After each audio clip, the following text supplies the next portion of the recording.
Oh, this is a fun one. So you've been following this whole Sidney Powell thing, Nomi? Oh, I'm yes. obsessed with her as a feminist icon. Queen, slay queen, Sidney Powell, queen, go off queen. Are you guys familiar with this guy who's Steven Crowder? Yes. I'm being facetious. Of course you are. Steven I don't Crowder, know. we all know Steven Crowder is like that. Steven Crowder answers the question like, what if the great Santini's kid, dad, didn't die in a plane crash and continued to pressure him through his teenage years into young adulthood and was constantly a force that was like scrutinizing everything his young son did and forced him to deny maybe a lot of like, there's sometimes when you have like a very overbearing father, like if he's a wrestling coach, sometimes what happens is you don't come into your own and you live out somebody else's life. Well, that in many respects is Steven Crowder. And when you do that, often you just take other people's word for it and don't assess things and people around you for what is obvious. So in other words, like when you're assessing someone like Sidney Powell and you've lived under the specter of your father saying, I want you to be a tough guy and whatever, when your father is saying they're forcing you to be someone maybe that you're not in your mind, like,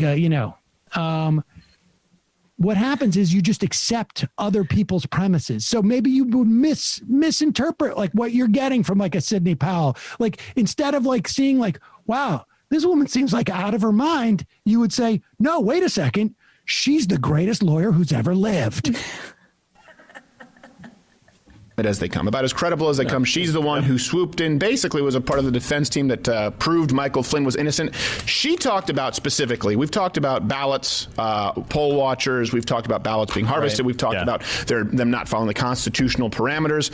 But there is another component to this, and we don't know. I want to be clear. We don't know that there is massive fraud occurring from Dominion voting systems, and there is some misinformation out there, both from the left and the right. However, this attorney who works with the Trump administration, Sidney Powell, research her, look up her credibility, had this to say yesterday regarding Dominion voting. We're fixing to overturn the results of the election in multiple states, and President Trump won by not just hundreds of thousands of votes, but by millions of votes that were shifted by this software that was designed expressly for that purpose. We have sworn witness testimony of why the software was designed. It was designed to rig elections. He was fully briefed on it. He saw it happen in other countries. It was exported internationally for profit by the people that are behind Smartmatic and Dominion. They did this on purpose. It was calculated. They've done it before. We have evidence from 2016 in California. We have so much evidence, I feel like it's coming in through a fire hose. To be clear, this is not a woman who typically makes claims that she can't prove. No, or she's dress it like QAnon. Let me be clear. She never makes claims. Go to her Twitter, and she's talking about QAnon and other nonsense like that. Can we go back? I wish we had the ability, we had the technology to like put a reverb on that and loop it and just to have it just like this is she doesn't prove. You just go back. Remember now, folks, to be fair to Steven Crowder, this clip is almost from a week ago. Yeah. So it was way back a week ago. So that was, way back there. Yeah, and I guess he hasn't caught up to the fact that she's been excommunicated or actually was never really officially a part of the Trump team, according to the always trustworthy Rudy Giuliani. Well, that was after they booted her. But this is before they booted her when she was apparently just like she was Perry Mason. Go back just a little bit and let's hear this again. Whoa. To be clear, this is not a woman who typically makes claims that she can't prove. Or dresses like Corey Let me be Feldman, clear. usually. She never makes claims she can't prove. Right. You're a lawyer. She's a standing attorney with impeccable credibility in terms of not only her credentials, but the different fights that she's had. Right. I mean, there are tons of attorneys, every attorney I know has a ton of respect for her and the types of things that she's looking at. And certainly we're only seeing the tip of the iceberg. Right. Recognizing what she's even allowed to talk about now versus the strategy of the things that they're going to get into. And really, this is something you covered, I want to say maybe like during the week of the election, was we talked about the different connections, the actually exporting it internationally, and the software. These are all different facts that have already been verified, and she's putting them all together in this particular battle. She has a crazy winning record. I think a lot of people don't know that. Would you put her, like, if she were an athlete, because we'll play Stephen Knows Sports later, would she be a Michael Jordan or a Wayne Gretzky in her area? For sure. I'm not hiring her to be a family law attorney, because that's a different thing. Or a hand model. Definitely not a hand model. She's not going to be there. No. What? Probert? She would be a probert, an enforcer. That's good. She's a few old hockey. Good stuff. Oh, no, continue. Oh, no, continue. They just keep going on and on. This is like I just want to point out that they're in robes, just like that vouching for somebody's credibility. They're on talk shows in robes and talking about the winning percentage of lawyers. Well, that's because it's a comedy show. Right. Oh, right. Yeah. I'm laughing so hard for the right reasons. Like they're wearing goofy costumes. Good.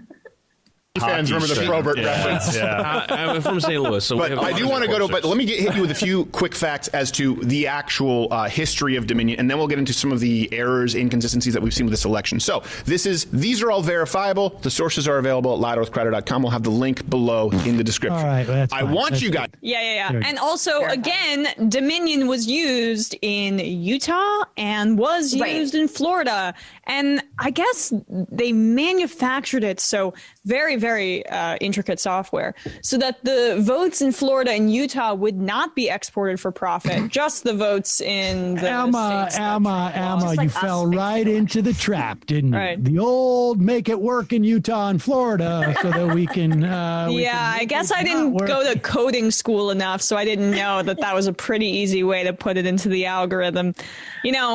Yeah, she's just her winning percentage as a lawyer. What did Crowder do? What did Crowder do? Like, where does Crowder go from this? Does anybody do? We need to have somebody check out and see what Crowder did about. Like, oh my God, this is completely. How could they take Michael Jordan?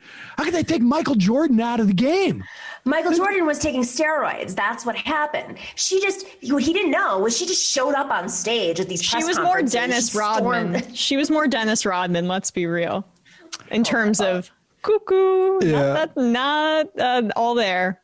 I want to point out this video by at Jose on YouTube. If you search Jose, not a J, this will come up. But Building Voter Fraud Conspiracy Theories with Stephen Crowder does a really good. This is, I think, pre the Powell stuff. But he goes over the 5-hour election stream and how like Crowder perpetuated a lot of the narratives that we're all familiar with now about like Sharpies and that sort of crap. And it's a very entertaining dissection of how much of an idiot Crowder is. Did he start this theory? Like, is this where it came the from? Sharpies? He was like one of the main people like peddling it. It's like we saw this on Twitter, and then he gets massive views. Crowder, millions of views. I mean, but Tucker Carlson says big tech is conspiring against right wingers. So I don't know. And on big the other hand, he managed to get underneath the. Joe Kaplan. Imagine how much more he would have. Did you guys see that documentary on HBO about the Bulls when Phil Jackson was like? Michael Jordan doesn't play for us. He's not. Yeah. He just showed up in the uniform, and like I benched it. I was just like, get out of here, man. That's why he went to go play baseball. Exactly. That's why he went to go play baseball, because he was never part of the Chicago Bulls. People didn't know that.